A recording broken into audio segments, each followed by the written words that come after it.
Hey guys, welcome to HardReset.Info channel. Today I have Motorola Moto Edge 50 and I want to show you how to manage your Google passwords on this device.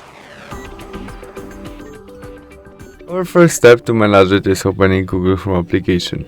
In it, tap on three dots on the right corner and there choose settings, where we have our password, Google Password Manager. We tap there and there we have some passwords which our smartphone remember.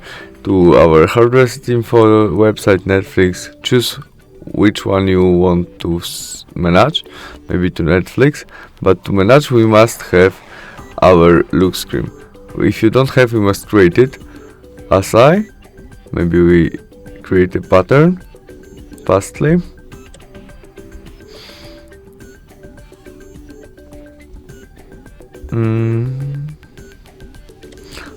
And after we enter our new look screen, we get connect to our passwords to Netflix, where we can copy our email and passwords by this first icon, or after we press this ice icon, our smartphone show us password which remember.